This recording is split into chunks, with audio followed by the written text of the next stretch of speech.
What's up, Epic 7 players? It's Project, and today we got a huge patch with lots of interesting changes and additions for once.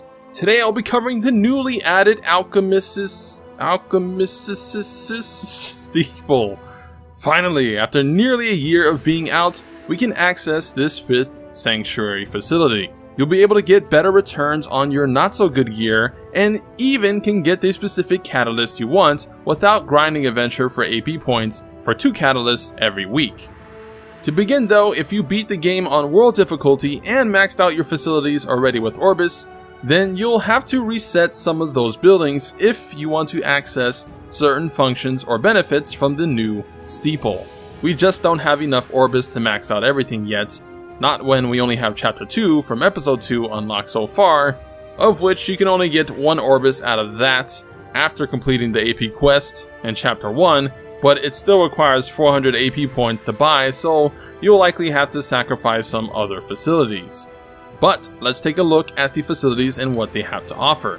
The left side is by far the least important. It just reduces gold costs when using the facility, nothing major, and can safely ignore that right now till we can get more Orbis further down the year. Right side improves the quality of items, meaning the items you sacrifice to forge whatever will be worth more points.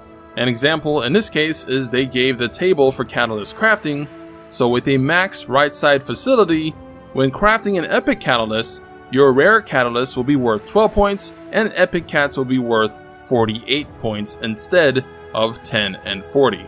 So pretty nice in saving a catalyst or 2, as you'll meet the crafting threshold more easily with this. The middle facility is the actual crafting section. The first is unlocked free, which is charms.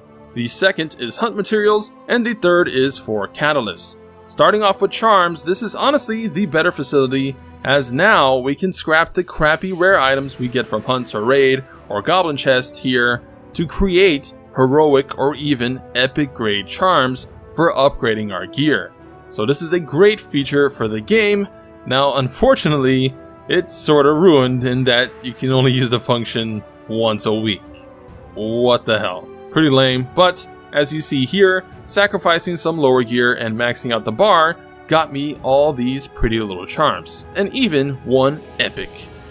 I'm unsure if the epic is guaranteed, but it's at least a possibility to get 1 or even multiple of which it'll take more user info to know if that's possible, since I can't test it without waiting a week. But you don't have to sacrifice just purples and red rarity stuff. The trash green fighter gear you get from farming side story or adventure can be used here as well, which, filling out the whole slots you can use with the right side facility maxed, you get a good grade craft, which got me these heroic charms, which is still pretty damn good. All in all, this is pretty neat, but everyone knows, even with this amount of charms, you can't even max out a gear piece with it, so it's kinda dumb it's once a week. 2 times a week would have at least been something, but I digress. Moving to the second facility is crafting mats. Can't do Wyvern 11?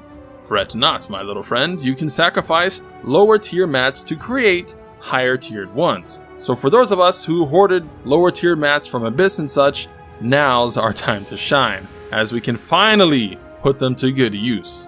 I've asked for this feature a long time ago, saying we should be able to convert mats and cats, and now we finally can.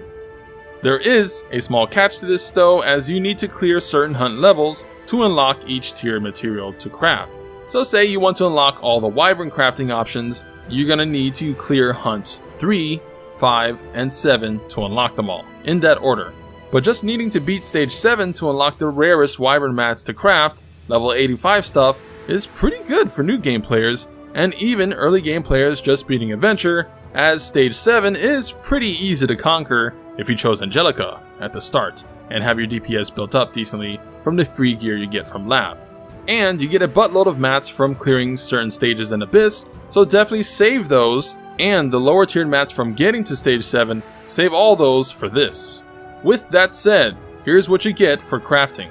There's 3 thresholds, each gives you 10 Abyssal Drake Claws, so maxing out the bar will net you a whopping 30, which is like 4 to 5 runs of Wyvern 11, which is pretty fantastic. You can do this 5 times a day, so a total of 150 claws which is at least 3 level 85 crafts with some spare change.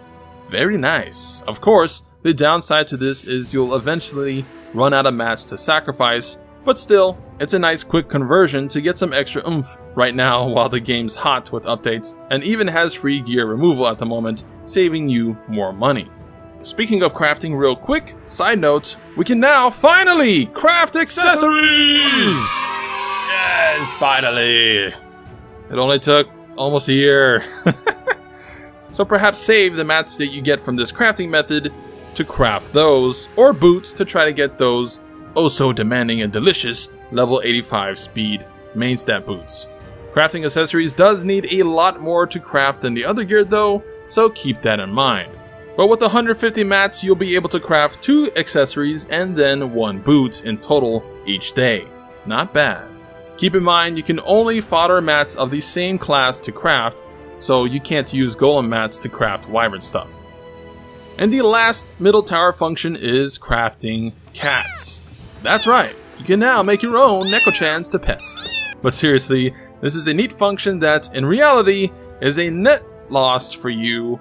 But if you really want Catalyst now without waiting for a side story event or blowing 266 stamina to get one from AP Shop and World Side Quest, then this facility is for you. Right now, I'm trying to get my MLCC up for future videos, so I need mercenary medicines. You can only do the craft for that mat once a week, but you can get multiple of that catalyst after you craft them. With right side facility maxed out for quality percent, it takes 14 normal cats and 4 epic ones to get the max grade craft for the epic catalyst. If you don't have a max, you likely need 1 more epic or 2 more normals, but you can also mix and match them to reach the threshold. Max grade craft gets you 3 epics, second tier gets you 2, and first tier gets you 1. So it goes without saying, you should do the max one all the time. Got 50 spearheads lying around? Time to blow them all here. So now, total, we can get 5 epics a week guaranteed. 3 from here, and 2 from the AP shop, which resets weekly. Not bad, but it's a pricey craft at 100k gold, so something to keep in mind if you plan to go bananas with getting all the epic cats crafted. At least finally I can get those darn alarm clocks Caesar without slaving away at chapter 2. Overall though, these facilities are awesome. It's not something you can do often, but it'll help right now, and eventually over time, you can come back and get those extra cats or mats now and again.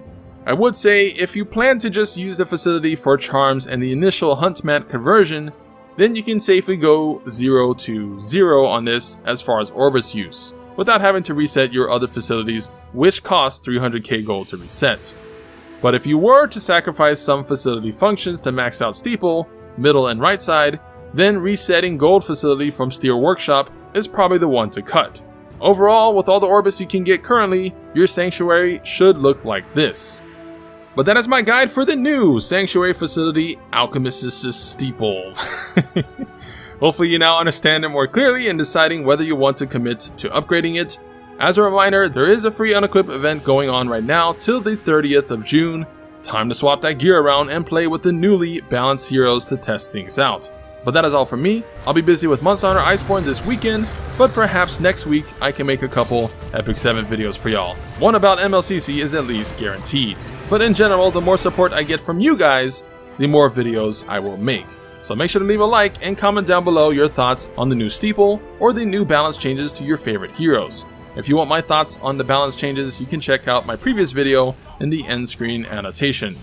Good luck with any pulls on ML Zerato and Kisei, and have a nice day after you subscribe for more Epic 7 epicness.